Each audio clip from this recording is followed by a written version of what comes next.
어쨌든 뭐 현상만 놓고 보자면 대단한 거죠. 98년에 나와서 그때 당시에 100만 부가 팔렸답니다, 이 책이. 그런데 이제 이 책이 사라지지 않고 그동안도 이제 꾸준히 팔려오다가 최근에 다시 베스트셀러에 진입을 해가지고, 뭐 최근이라면은 뭐 한 서너 달 전? 또 이제 뭐 국내 소설 중에 1등을 하고 있다는 얘기인데, 이게 그러니까 뭔가 끊겼다가 어떤 계기에 의해서 다시 살아났다. 뭐 이런 거라면은 또 간혹 그런 경우가 있으니까 그럴 수도 있겠다 싶은데, 그게 아니라 꾸준히 26년 동안 팔리고 있었다는 거잖아요. 그런 책은 또 처음 봐가지고 어쨌든 상식에서 벗어난 일이 벌어지고 있는 건 분명하죠. 90년대 베스트셀러 작가의 작품이 왜 지금도 인기가 있는 건가? 이게 이제 저한테 이번에 주어진 수수께끼였습니다. 그걸 한번 풀어보자. 그래서 검색을 좀 해보니까 일단은 이제 표면적인 이유는 최근에 이게 뭐 몇몇 유튜버들에 의해서 입소문이 좀 많이 났던 것 같고 자극은 될 수 있었겠죠, 그것이. 그래서 찾아보니까 영상들이 많이 있어가지고 굳이 저까지 여기다 숟가락을 얹을 필요가 있나 뭐 그런 생각도 조금 했었는데, 그래서 이제 저는 이렇게 생각을 했습니다. 일단 읽어보고 만약에 다른 사람들이 하는 얘기랑 똑같은 얘기 할 거면 굳이 시간 낭비할 필요 없는 거고, 제가 굳이 똑같은 얘기를 얹을 필요는 없을 것 같고, 그런데 제가 직접 읽어보고 뭔가 좀 특별한 게 있는 것 같으면 한번 그 시각에서 좀 다뤄보자. 왜냐하면 이 작품에 대한 영상이 꽤 많기 때문에 일반적인 해석 말고 조금 다른 특별한 얘기를 끌어낼 수 있으면 그거 자체는 또 뭐 의미가 있는 것 같으니까, 그래서 한번 읽어봤는데, 결론부터 얘기하자면 제가 오늘 이 작품을 다루기로 결심한 이유는 아버지 때문입니다. 아버지. 처음에 책을 읽다가 중간에 아버지 때문에 딱 막혔습니다. 약간 울컥했다고 해야 될까요? 그래서 이 작품에서 소개된 아버지라는 캐릭터에 대해서 굉장한 흥미를 느꼈는데, 어쨌든 제 추측은 그런 거였습니다. 분명히 주인공의 아버지가 주인공의 결정에 큰 영향을 미치고 있는 것 같은데, 그런데 이제 이 아버지가 너무 간접적이고 모호하게 그려지고 있잖아요. 그래서 그게 이유가 뭔지를 좀 알아보고 싶다는 생각이 들었습니다. 그래서 그런 결에서 이 책을 저는 이제 파고 들어가기 시작한 거죠. 근데 나중에 작가의 말을 보니까 작가도 일부러 아버지 캐릭터를 좀 모호하게 처리했다고 하더라고요. 그래서 그 이유가 궁금했다. 그걸 가지고 저는 이 책을 시작을 했다라는 거죠. 주인공의 이름은 안진진입니다. 나이는 25이고 자기 표현으로 결혼 정년기라는 것 빼고는 특별한 매력이 없는 여성입니다. 25 여성. 본인 피셜이니까요. 현재는 대학 휴학 중이고 대학에 휴학한 상태에서 작은 회사에서 사무직으로 일하고 있습니다. 아마 충동적인 성격인 것 같아요. 뭐 중학교, 고등학교 때 3번 정도 가출을 했는데 그 가출을 했던 이유들이 대부분 좀 충동적인 그 이유 때문인 것 같아요. 그래서 이 친구는 어느 정도 충동적인 성격을 갖고 있는 친구인 것 같다. 그러다가 최근 인생을 제대로 살아보기로 결심합니다. 책은 그렇게 시작하죠. 지금까지는 별 생각 없었지만 이제부터는 제대로 살아보겠다는 거죠. 그런데 사실 이 나이가 그런 나이입니다. 저도 그랬던 것 같아요. 그래서 공감을 얻는 건가 싶기도 했었는데, 보통 이 20대 초반까지는 성실하게 살던 아니면 나태하게 살던 사실은 미래에 대해서 별 생각은 사실 없잖아요. 근데 보통 25 정도, 20대 중반쯤 되면 자신의 미래에 대해서 구체적으로 고민하기 시작하는 나이란 말이죠. 대부분의 사람들이 그렇죠. 아마 그래서 그런 설정 때문에 지금의 젊은이들도 좀 관심을 갖는 건가 하는 생각을 1차적으로 했고요. 그런데 이 작품에서 25 먹은 안진진이라는 이름의 주인공이 선택하는 것은 결혼입니다. 지금 기준에서는 25살 먹은 여자가 결혼을 하겠다. 이거는 조금 약간 이상하게 들릴 수도 있지만, 기억을 더듬어 보면 98년도에는 이런 선택을 하는 분들이 꽤 있었던 것 같으니까 그건 또 자연스러운 일인 것 같고요.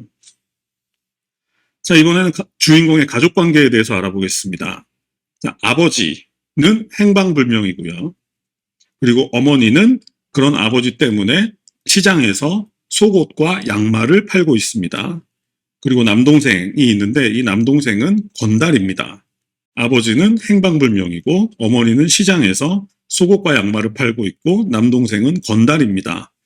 자, 이제 아버지와 어머니 얘기를 좀 해보겠습니다. 아버지. 제가 조금 전에 이 주인공이 충동적인 성격인 것 같다라고 말씀드렸죠? 아버지 역시 충동적인 성격인 것 같습니다. 그러니까 대표적인 사례가 나와요. 이 주인공이 태어났을 때 아버지가 주민센터에 출생신고를 하러 갈 때 이름을 정하잖아요. 처음엔 그래서 외자로 진이라고 지었는데, 그래서 성이 안 씨니까 안진이라고 지었는데, 이 주민센터까지 걸어가는 동안 마음이 바뀌어가지고 출생신고를 할 때는 진자를 하나 더 써서 안진진이라고 등록을 했다고 합니다. 그러니까 이 사례가 말하는 거는 자연스럽게 아버지가 굉장히 충동적인 성격이다라는 걸 표현하기 위한 사례겠죠. 그리고 좀 복잡한 얘기가 나오는데 어머니하고 결혼을 한 다음에 한 2달 정도 지나서 집들이를 했는데 예전에는 이런 식으로 집들이하는 경우가 많았습니다. 방이 2개가 있었는데 한쪽 방에는 회사 동료들이 모여서 술을 마시고 있고 다른 방에는 친구들이 모여서 술을 마시고 있는 이런 형태의 결혼 2달 뒤에 집들이를 하고 있었습니다. 아버지가. 근데 이 아버지가 주량이 엄청나게 셌다고 해요. 그래서 이쪽 방 저쪽 방 왔다 갔다 하면서 계속 술을 마셨을 거잖아요. 주량이 굉장히 셌지만 이렇게 양쪽 방을 왔다 갔다 하면서 술을 마시다 보니까 결국 아무리 주량이 센 사람도 어느 수준을 넘어선 거죠. 그날은 그러니까 취해버린 거죠. 일종의. 그러니까 제대로 만취해버린 거죠. 그런 상태가 된 것 같습니다. 근데 그런 상태에서도 아버지는 이제 별말 없이 그 뒷정리하는 어머니를 돕고 있었는데 문득 어머니가 이제 설거지를 하다가 부엌에서 방 안에 있는 아버지한테 이렇게 얘기를 했겠죠. 그럼 뭐 도울 거면은 그 상위에 있는 접시들을 좀 모아달라고 이렇게 이제 얘기를 한 거예요, 어머니가. 그런데 그렇게 얘기를 하고 나서 어머니는 설거지를 하고 있는데 갑자기 등 뒤에서 뭐가 부서지는 소리가 들리기 시작하는 거죠. 알고 보니까 아버지가 그 방 안에 있는 모든 것들을 다 벽에다 집어던지고 있는 거예요. 자, 이 상황이 이해가 되시죠? 집들이가 끝났고 아버지는 만취한 상태에서도 어머니를 돕고 있었는데 어머니가 접시를 좀 모아달라고 하니까 그때부터 아버지가 그 접시들이나 온갖 것들을 다 벽에다 집어던지기 시작했다. 그래서 결국은 어머니한테도 뭔가를 집어던졌죠. 그래서 이제 어머니는 일단 친정으로 후퇴를 했는데 다음날 이제 찾아와서 사과를 했겠죠. 진심 어린 사과를 했겠죠. 그러면서 한 말이 이게 중요한 말인 것 같은데 당신에게 그 얘기를 듣는 순간 구속당하는 기분이었다. 이런 얘기를 하면서 사과를 했다는 거죠. 자, 구속당하는 기분이었다. 이 말이 중요한 것 같습니다. 그리고 그날 이후 아버지는 술만 마시면 뭐든 집어던지고 부시기 시작했습니다. 결국 그러니까 회사에서 잘리게 되고 또 이것저것 작은 사업을 벌였지만 다 망했겠죠. 그러면서 이제 이 아버지는 겉돌기 시작했고 결국은 이제 가출이 하루가 일주일이 되고 일주일이 한 달이 되고 한 달이 1년이 되는 이런 식으로 점점 집을 비우는 시간이 길어지다가 이제는 몇 년에 한 번 정도 돌아오는 그런 상황이 되었는데 지금 현재는 5년째 집에 돌아오지 않는 그런 상황입니다. 사실은 이 아버지의 캐릭터가 굉장히 저는 좀 독특해가지고 거기에 처음에 관심을 갖기 시작했는데 그런데 한 가지 문제가 더 있습니다. 근데 문제는 곰곰 보면 어머니나 이 주인공이나 남동생이 하는 얘기를 곰곰이 들어보면 그 누구도 이 가족들이 아버지를 싫어하는 사람이 없어요. 신기한 일이죠. 이 아버지 때문에 이 가족들이 평생 어머니는 시장에서 양말을 팔아야 했고 또 이 주인공은 대학도 제대로 다니지 못하는 정도였고 또 남동생은 뭐 그것 때문인지 어떤 것 때문인지 모르겠지만 건달의 생활을 하게 됐는데 자신의 현재 상황을 만든 그 비롯된 모든 원인이 아버지에게 있는데 그런데 이 가족들은 아버지를 싫어하지 않는 것 같다. 이 싫어하지 않는 것 같다라는 느낌은 왠지 좋아하는 것 같다. 이런 느낌이 들어서 그것도 참 신기하다는 생각이 들었습니다. 자, 다음엔 어머니에 대한 소개를 좀 해보겠습니다. 이 어머니 캐릭터가 재밌죠. 물론 이제 빤히 보이기 때문에 뭐 별로 해석의 여지는 없지만 어쨌든 이 어머니와 이모의 캐릭터가 중요하죠. 어머니는 이모하고 일란성 쌍둥이였는데 이 어머니가 10분 먼저 태어났다고 합니다. 그런데 두 사람이 너무 똑같아가지고 외모도 똑같고 성격도 똑같고 심지어 학교 성적도 똑같을 정도였다고 합니다. 결국은 이제 그런 설정이 나왔다라는 것은 소설에서 결국은 같은 조건을 가진 두 자매가 환경에 따라서 어떻게 변해가는지 보여주겠다라는 작가의 의도가 담겨 있는 거겠죠. 자, 그런데 이 어머니는 젊은 시절에 아버지의 우수에 찬 그 시선이 담긴 사진을 보고 결혼하기로 결심했다고 나옵니다.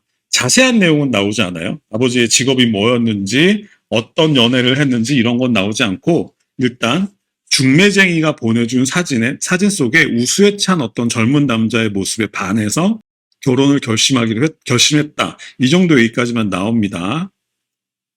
그런데 아버지가 무너진 이후에 이제 어머니는 먹고 살아야 했으니까 시장 좌판에서 양말을 팔며 억척스러운 여자로 점점 변해갑니다. 그러니까 결과적으로 20년이 넘게 흘렀으니까 지금은 아들이나 남편 등 집안의 골칫덩이들이 사고를 칠 때마다 그것을 수습하는 것이 어머니의 삶의 동력이 되었습니다. 그러니까 뭔가 문제가 생길 때마다 이 어머니는 이제는 기다렸다는 듯이 적극적으로 대처하면서 오히려 자신의 그 존재 이유를 그런 상황에서 찾는 정도까지 된 것 같습니다. 이것은 부정적인 의미도 있고 긍정적인 의미도 있는 거죠. 결국 누구에게나 삶의 이유는 필요한 건데 이 어머니의 삶의 이유는 집안에 있는 사람들이 사고를 칠 때마다 그것을 수습하는 것이 것에서 이 어머니는 에너지를 얻게 되는 그런 환경의 결과를 얻게 된 거죠. 어머니하고 이모가 일란성 쌍둥이라고 말씀드렸으니까 이제 이모에 대해서 말씀을 드리겠습니다. 이모는 이모부의 직업은 건축가였는데 그래서 꽤나 부유하고 안정된 생활을 하고 있습니다. 그런데 이 이모부는 예외가 없는 성격이었다고 합니다. 이 이모부는 술도 안 마시고 바람도 안 피우고 매일 같은 시간에 출근해서 같은 시간에 퇴근하는 전형적인 시계 같은 남자였던 거죠. 그리고 당연히 모든 기념일을 빠지지 않고 챙기는 그런 남자였습니다. 이모는 그런 이모부에 대해서 심심한 남자라고 표현을 하죠. 그러니까 결국 이 심심하다는 말에 모든 게 다 들어있는 것 같은데 이모부와의 삶이 편안하고 안락한 생활이지만 변수라고는 전혀 존재하지 않는 삶이었다는 거죠. 그런데다가 심지어 자식들도 마찬가지였다는 겁니다. 지금 두 자식들은 둘 다 유학 중인데 이 자식들의 성격도 이모부하고 똑같았다는 거죠. 그래서 그런 이모는 오히려 자기 남편보다는 사고뭉치인 형부에 대해서 호감을 느끼는 것 같고 또 그 형부 때문에 언니나 언니의 가족들이 엄청나게 고생을 하고 있는데 어떤 면에서는 이 이모는 그런 언니나 조카들의 그 고생을 조금 부러운 시선으로 바라보는 것 같습니다. 이런 것도 또 이해가 되시죠? 너무 삶이 무료하면 또 사고가 좀 터지는, 그러니까 낭만적인 일탈을 꿈꾸는 그런 사람으로 변해간 거겠죠. 역시 같은 조건에서 태어난 쌍둥이지만 환경에 따라서 누구는 억척스러운 여자가 되고 누구는 낭만적 일탈을 꿈꾸는 이거를 이제 잃어버린 시간을 찾아서에서는 수인이라는 표현을 쓰는데 죄수라는 표현인 거죠. 낭만적 일탈을 꿈꾸는 어떤 가족의 죄수가 된 거죠. 환경에 따라서. 자, 주인공에게는 두 남자가 있습니다. 아까 주인공이 25에 결정한 것은 결혼이라고 말씀드렸으니까 이 남자가 나와야 될 텐데 지금 이 주인공에게는 두 남자가 있습니다. 그런데 아까도 말씀드렸지만 이 주인공은 뭐 외모적으로 특별하게 뭐 아름답다던가 한 건 아니었는데 단지 결혼 정년기에 있다는 이유만으로 이 두 남자가 주인공에게 구애를 하고 있었던 거죠. 첫 번째 남자는 김장우라는 이름의 사람인데 이 사람의 직업은 가난한 사진작가입니다. 그러니까 산에 다니면서 야생화를 찍는 그런 사람인데 아주 착하고 소심한 성격입니다. 주인공을 사랑하지만 함부로 다가오지는 못하는 성격이고요. 이거 좀 재미없지만 단순하게 정리하자면 이 김장우는 이성보다는 감성적인 인간이다. 감성적인 인간이다 이렇게 생각하면 되겠죠. 아버지처럼. 물론 김장우는 술을 거의 마시지 않습니다. 이 주인공은 이런 김장우에게 애정을 느낍니다. 사랑을 느끼는 거죠. 그런데 이상하게도 이 김장우에게는 자신의 사연, 행방불명된 아버지나 뭐 시장에서 양말을 팔고 있는 어머니, 그 다음에 뻑하면 사고를 치고 이제 뭐 경찰서나 교도소를 들락날락하는 이런 동생들에 관한 그런 이야기는 하지 못해요. 그래서 그 이유가 뭔가 곰곰이 생각해 보니까 어쨌든 사랑하는 사람한테는 조금 더 나아 보이고 싶다, 조금 더 예뻐 보이고 싶다 그런 마음이 아닐까 싶습니다. 아버지하고 김장우는 감성적이라는 면에서 공통적이다. 하지만 김장우는 아버지 같은 그런 술꾼은 아니다. 이 정도에서 정리하고 두 번째 남자는 나영규라는 사람인데 당연히 이 남자는 이모부랑 비슷한 캐릭터겠죠. 이 나영규하고는 컴퓨터 학원에서 만난 사이인데 이 사람은 유복한 집안 출신의 대기업에 근무하고 있는 사람인 것 같습니다.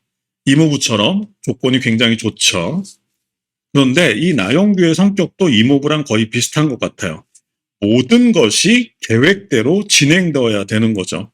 몇 시에 어디에서 몇 분에 만나서 몇 분간 이동한 후에 어디에 가서 점심을 먹고 그 다음에 또 몇 분간 이동한 후에 어디에 가서 커피를 먹고 그 다음에 몇 분간 이동한 후에 예매가 되어 있는 극장에 가서 영화를 봐야 하는 그런 계획적인 사람인 거죠. 그냥 이모부랑 똑같다고 생각하시면 되겠죠. 그러니까 결국은 아까 김장우나 아버지가 감성적인 인간이라고 말씀드렸다면 이 나영규나 이모부는 이성적인 인간을 상징하는 캐릭터인 거겠죠. 그러다 보니까 이 주인공은 이 나영규하고 보내는 시간을 매우 지루하게 느낍니다. 내 시간이 나흘처럼 느껴지는 그런 사람인 거죠. 왜냐하면 이모가 늘 일탈을 꿈꾸었던 것처럼 나영규와 있으면 모든 것이 짜맞춰진 대로 돌아가기 때문에 오히려 좀 파격, 어떤 좀 충동적인 행동 이런 것들이 사실 삶을 좀 다이나믹하게 만드는 요소인데 그런 게 전혀 없이 계획대로만 돌아가니까 그 시간이 몹시 지루한 거죠. 이모가 이모부에게 그랬듯이 이 주인공도 나영규와 함께 있을 때는 그런 지루함을 느끼는 겁니다. 그런데 아까 김장우하고는 다르게 이 나영규에게는 자기 가정의 부끄러운 얘기도 전부 털어놓을 수 있다고 나오는데 이것도 좀 궁금해서 왜 김장우에게는 말을 못하고 나영규에게는 다 말할 수 있지? 너무 이것도 복잡하게 생각하니까 너무 어려운 문제라서 그냥 간단하게 정리하기로 했습니다. 김장우는 사랑하는 사람이기 때문에 예뻐 보이고 싶어서 좀 자신의 치부를 좀 가리고 싶었던 것 같고 나영규는 좋은 결혼 상대이긴 하지만 애정이 앞서지 않기 때문에 그냥 있는 그대로 말해도 편한 그런 사이 이 정도로 느낀 것 아닌가라고 이제 쉽게 정리하기로 했습니다. 결국 당연히 주인공의 마음은 김장우에게 기울었겠죠. 그래서 김장우와 결혼을 하겠다라는 결심적으로 가면서 나영규에게 어떻게 이제 미안한 얘기를 전할까 이런 고민을 하는 단계까지 간 거죠. 그런 단계에서 가을이 왔고 김장우와 여행을 하자고 얘기를 해서 여행을 떠나게 됩니다. 가을산으로. 그런데 이제 주인공도 아버지를 닮아가지고 주량이 꽤 셌나 봐요. 그런데 그날따라 그런 날이 있죠. 그날따라 무척 과음을 하고 주인공이 그리고 김장우와 하룻밤을 보내게 됩니다. 그런데 김장우하고 하룻밤을 보낸 거는 아무런 문제가 없는 거예요. 왜냐하면 원래 그럴 계획이었으니까. 그런데 문제는 주인공이 만취한 상태에서 김장우에게 했던 말이 문제였던 거예요. 그러니까 주인공이 완전히 만취한 상태에서 김장우에게 이렇게 얘기했다는 거죠. 자신을 구속하지 말라. 자, 아버지가 한 얘기와 똑같은 얘기를 만취한 상태에서 아버지가 했던 얘기를 딸이 똑같이 해버린 거죠. 이거야말로 심각한 문제인 겁니다. 아버지도 충동적인 성격이고 딸도 충동적인 성격이다. 뭐 이것까지는 그럴 수 있다고 치는데 만취한 상태에서 나를 구속하지 말아달라는 요구를 둘이 동일하게 한다는 얘기는 이게 사실은 좀 무서운 어떤 문제가 되는 거죠. 이게 결국 저는 이 상황이 모든 걸 결정했다라고 생각을 하는데 그러니까 이 상황이 무서운 이유는 평생 동안 자기 아버지가 집에 있던 없던 항상 아버지의 존재를 느끼면서 살아왔을 거잖아요. 아무리 애정이 있다고 해도 아버지의 그런 행동을 당연히 딸의 입장에서는 비판적으로 생각을 했을 거잖아요. 그런데 문제는 술이 취하고 났을 때 자신에게서 아버지의 모습이 튀어나와 버린 거죠. 그러니까 이게 심각하다는 거죠. 넘어가겠습니다. 재미있는 또 인상 깊은 사례는 이제 이모하고 데이트하는 장면입니다. 이 주인공이 첫눈이 내릴 무렵이었는데 어떤 이모의 태도나 말에서 이런 걸 느끼죠. 이모가 무료한 삶에 완전히 지쳐있다라는 느낌을 받게 되고 게다가 또 하나의 사건이 있었죠. 두 자녀가 모두 유학 중이었는데 둘 다 한국에 돌아올 생각이 없다는 것을 이모가 최근에 깨닫게 되었어요. 결국은 이모 입장에서는 자기 자식들에 대한, 그러니까 이모부하고의 심심한 삶을 견디기 위해서 자기 자식들에게 얼마나 큰 애정을 쏟았겠어요.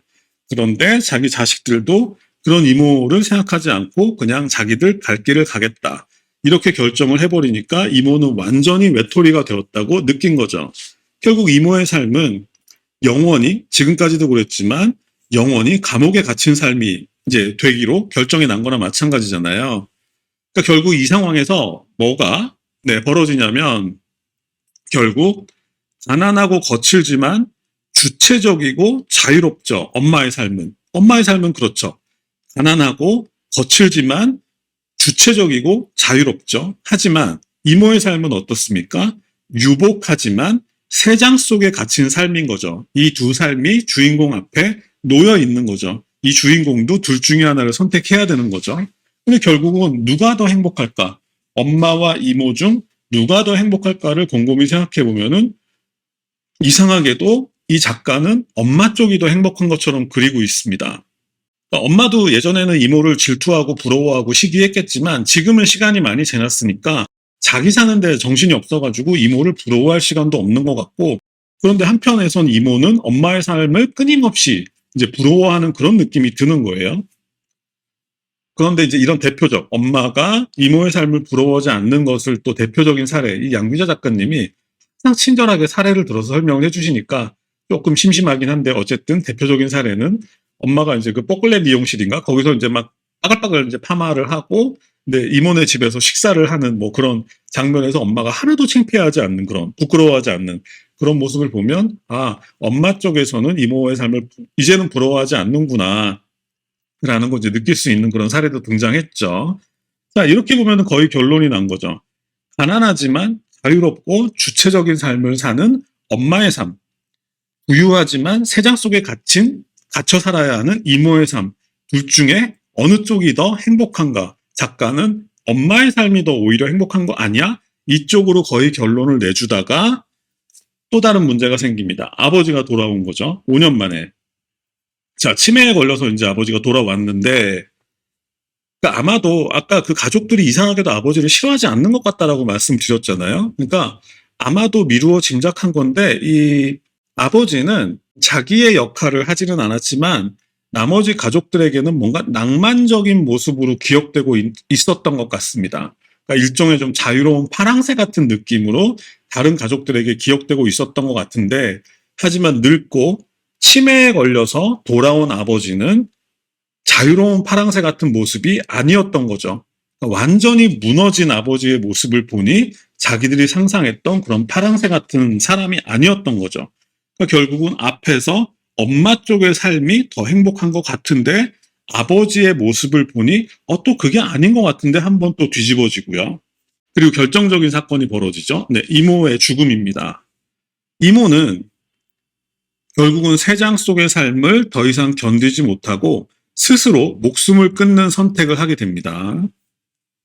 그 결정의 도화선은 아까 말씀드렸던 그 자식들의 결정 때문인 것 같아요. 근데 중요한 거는 자신이 사망하고 난 후에 시신 수습을 이 주인공, 조카인 주인공에게 맡겼다는 거죠.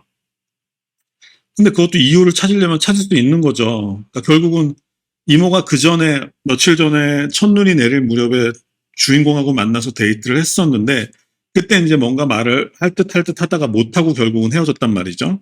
그러니까 결국은 이모는 일종의 좀 자신의 죽음을 통해서 주인공에게 뭔가 얘기를 하고 싶었던 게 아닌가 하는 생각을 자연스럽게 하게 되는데, 그것은 이제 이모가 주인공에게 하고 싶었던 얘기는 아마도 사랑을 선택하라, 뭐 이런 얘기를 좀 하고 싶었던 게 아닌가 하는 생각이 들기도 하고요. 그런데 이제 계속 이제 바뀌죠. 뒤집어지죠. 하지만 시간이 흐른 다음에 주인공이 선택한 남자는 결국 이모부와 똑같은 성향의 나영규였습니다.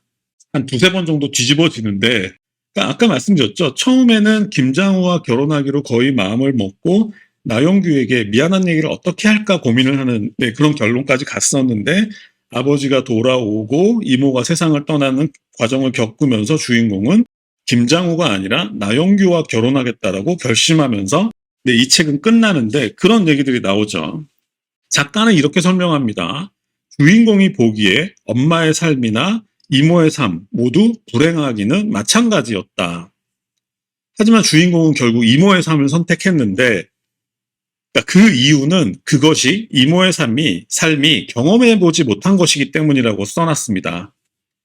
그러니까 결국은 작가의 말을 그대로 따라가자면 엄마의 삶은 너무나 익숙하고 지겨운 것인데 그러니까 그것은 이미 오랫동안 몸으로 직접 체험한 것이죠. 그런데 이모의 삶은 체험해보지 못한 것이기 때문에 그러면서 이 문장이 나오죠. 많이들 인용하시는 것 같은데 인생은 탐구하면서 살아가는 것이 아니라 살아가면서 탐구하는 것이다. 사실 이 문장 자체도 조금 모호한 문장이긴 한데 어쨌든 그러면서 이제 제목 모순의 의미를 작가가 설명해 줍니다. 뜨거운 줄 알면서도 뜨거운 불 앞으로 다가가는 것이 모순이다. 그런데 이제 마지막에 중요한 문장이 나옵니다. 이 모순으로 인해 내 삶은 발전할 것이다. 그러니까 주인공은 결국 그런 이모의 자살이나 두 가지인 거죠. 아버지의 그 초라한 모습 이런 것들을 통해서 엄마의 또 그런 힘든 삶 이런 것들을 두루두루 본 상태에서 결국은 이모의 삶을 선택하는데 여기서 작가가 말하는 그 이유는 이모의 삶은 주인공이 살아보지 못한 것이기 때문이다라고 얘기를 하고 있습니다. 설득력이 좀 떨어지는 느낌이 들죠.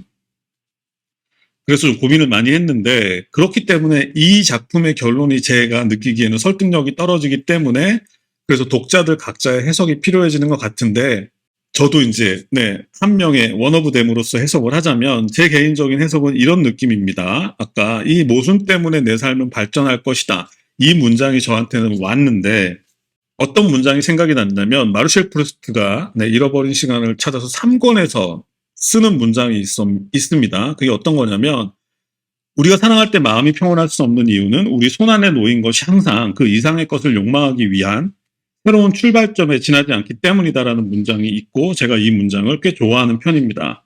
그러니까 이 말의 뜻은 뭐냐면 결국 인간의 욕망은 영원히 충족되지 않는다라는 뜻입니다. 왜냐하면 왜 인간의 욕망이 영원히 충족되지 않냐면 어떤 욕망이 충족될 수 있죠. 그런데 그 욕망이 충족되고 나면 더 이상 그 욕망은 욕망의 대상이 될 수 없습니다. 이미 충족됐기 때문에. 그러니까 잡은 물고기를 욕망할 수는 없는 것과 같은 이치입니다.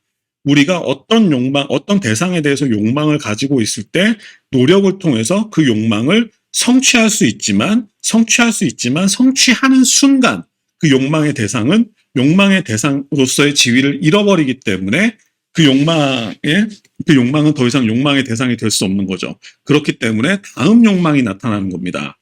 근데 결국 다음 욕망도 마찬가지 과정을 거치는 거겠죠. 그래서 인간의 욕망은 결코 충족되지 않고 영원히 반복되기만 할 뿐이다. 라는 게 이제 잃어버린 시간을 찾아서에서 프루스트가 하는 말인데 이걸 가지고 이제 자크 라칸이 실제계라는 걸 표현할 때, 설명할 때 이 프루스트의 얘기를 가지고 실제계를 설명하죠. 언제나 실제계는 외부에 있기 때문에 결코 내 내부로 들어올 수 없다. 그러니까 결국은 프루스트의 말처럼 욕망은 언제나 외부에 있기 때문에 인간은 그 욕망을 언제나 욕망할 뿐 중간중간에 성취가 되더라도 일단 성취가 되면 그건 욕망이 아닌 게 되기 때문에 이해되시죠? 그러니까 계속 인간은 영원히 욕망할 수밖에 없다. 욕망하다 죽는다. 이제 이게 잃어버린 시간을 찾아서 나오는 얘기인데 그런데 이렇게 제가 설명을 드리면 이 욕망이라는 게 굉장히 좀 부정적으로 들리잖아요. 그런데 의외로 프루스트는 이 부정적인 얘기를 긍정적으로 해석을 합니다.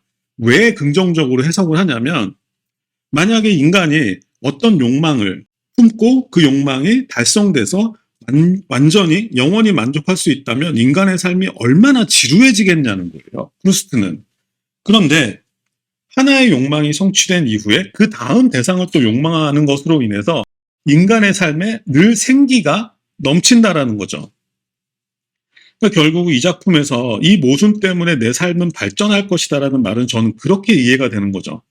잃어버린 시간을 찾아서 등장했던 인간이 영원히 욕망을 멈추지 못하는 것을 통해서 인간의 삶은 영원히 생동감이 넘칠 것이다. 이것과 이제 연결된다라고 저는 이제 이해를 했던 거죠. 그래서 결국 프루스트의 말처럼 더 이상 욕망하지 않는다라는 것은 그런 삶은 사실은 죽은 삶이라는 건데 결국 주인공은 그 끝이 딴이 보이더라도 이모하고 같은 길을 걷게 되더라도 자신이 늘 동경해왔던 이모의 삶을 선택한 것이 아닌가라는 식으로 저는 역시나 프루스트로 좀 해석을 해봤고요.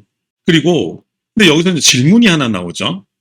되게 애매한 상황이 하나 있었습니다. 애초 주인공의 마음은 김장우에게 거의 기울었었죠. 그런데 마지막에 바뀌었어요. 그 이유도 파악을 해야 되겠죠. 그래야 이 소설을 제대로 읽은 게 될 테니까. 그거는 아무래도 아버지 때문인 것 같습니다. 제 생각에는. 자, 이 소설에서 아버지에 관한 얘기는 일부러 모호하게 처리되고 있다라고 말씀드렸습니다. 왜일까요? 자, 주인공은 자신이 만취한 다음 날 김장우에게서 자신의 모습에 대한 설명을 듣고 술에 취해 모든 것을 집어던지는 자신의 아버지의 모습을 봤습니다. 자신에게서. 제 생각에는 결국 자신에게서 아버지의 모습을 본 것이 결국은 마지막에 최후에 비참하게 몰락하는 아버지처럼 자신의 모습까지 본 것이 아닌가 싶습니다. 그런데 만약 나용규와 결혼하면 공개하고 싶지 않은 그 가장 내밀한 모습은 나용규와의 결혼을 통해서는 왠지 조절이 될 것 같은 느낌을 받았던 것 같아요. 왜냐하면 이 나영규에게는 어떤 감정이 억눌려서 폭발할 때까지 인내할 필요 없이도 그냥 부담 없이 항상 얘기할 수 있잖아요. 네, 언제나 모든 얘기를 편하게 하잖아요. 이 나영규한테는. 그러니까 계속 얘기를 할 수 있으니까. 그런데 얘기를 들으면 이 나영규는 되게 귀찮아하기도 하고 불편해하기도 하겠지만 이 소설에서처럼 결국은 근데 이 나영규에게는 행복한 결혼 생활이라는 게 굉장히 중요한 삶의 조건이기 때문에 사랑이 아니라 행복인 거죠. 그러니까 자신이 이성적으로 생각하는 행복한 결혼 생활을 지키기 위해서 아마도 이 나영규는 이 주인공에게 맞춰줄 거예요. 그게 뻔히 보이는 거죠. 결국 노력할 거라는 거죠. 이 나영규는 행복한 가정생활이라는 이상을 실천하기 위해서 노력할 것이기 때문에 이 주인공의 밑바닥에 있는 그 추한 모습이 드러나지 않게 아마도 조절할 수 있을 거라고 생각을 했던 것 같고요. 그러니까 결국은 자신의 가장 취약한 점을 끝까지 가릴 수 있을 거라는 생각이 들었다는 거죠. 그런데 하지만 사랑하는 김장우와 결혼했을 때 저는 이게 포인트라고 생각합니다. 만약 주인공이 사랑하는 김장우와 결혼을 했다면 이렇게 되겠죠. 결국은 언젠가는 김장우 앞에서 술이 취해서 김장우에게 모든 것을 집어던지는 지경까지 가지 않았을까? 네, 이런 미래의 모습을 본 게 아닌가. 그러다가 결국은 자신도 아버지와 같은 최후의 모습을 맞게 되지 않았을까? 그러니까 이런 모습까지 아버지의 마지막 모습을 통해서 주인공이 읽어낸 게 아닌가. 그래서 그것만은 피하고 싶어서. 그러니까 차라리 죽더라도 이모처럼 우아하게 자살하고 싶다. 아버지처럼 그렇게 추한 모습이 아니라, 네, 우아하게, 네, 마지막을 맞이하고 싶다. 이것이 그러니까 주인공의 마음을 바꾸게 한 가장 큰 이유가 되지 않았을까 싶고요. 마지막으로 제가 이 책을 처음 펼칠 때 궁금했던 게 그거죠. 왜 현재 20대들이 이 책에 열광하는가? 뭐 인플루언서들의 영향도 있겠지만 제 생각에 제 눈에 보이는 정확한 건 아니고 그냥 제 눈에 보이는 현상들인데 요즘 MZ들은 저희 때보다는 확실히 안정적인 선택을 하려는 경향을 보이는 것 같습니다. 취업 사정도 너무 안 좋고 그 다음에 뭐 결혼이라는 것도 뭐 아파트 전세 같은 게 막 몇억, 몇십억 막 이렇게 가버리니까 그러니까 당연히 그런 안 좋은 상황에서는 안정적인 선택을 하려는 경향을 보이는 것 같은데 그러니까 뭐 그게 드러난 것이 뭐 공무원 같은 뭐 안정적인 직업을 선호한다든지 아니면 결혼 상대자를 고를 때도 사랑도 중요하지만 그만큼이나 경제적 환경 같은 것을 더 철저히 고려한다든지 하잖아요. 요즘에 흐름이. 그런데 이 책을 보면서 제가 문득 그런 생각이 들었습니다. 혹시 그런데 현재 MZ들 당사자들도 그러니까 외부의 그런 자신들의 그런 선택에 대한 비판을 떠나서 자신들 스스로도 자신들이 그런 선택을 하는 것에 대해서 일종의 죄책감 같은 걸 가지고 있지 않았나 하는 생각이 문득 들었습니다.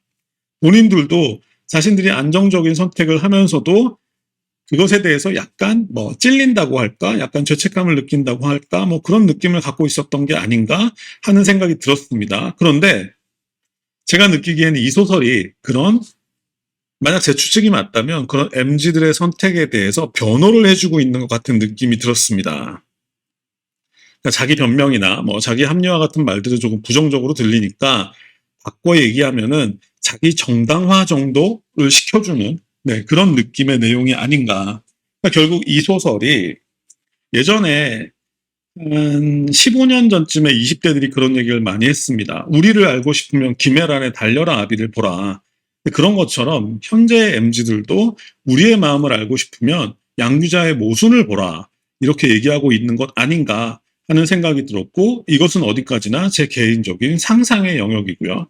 여러분들의 의견이 어떤지 네, 궁금해지는 지점입니다.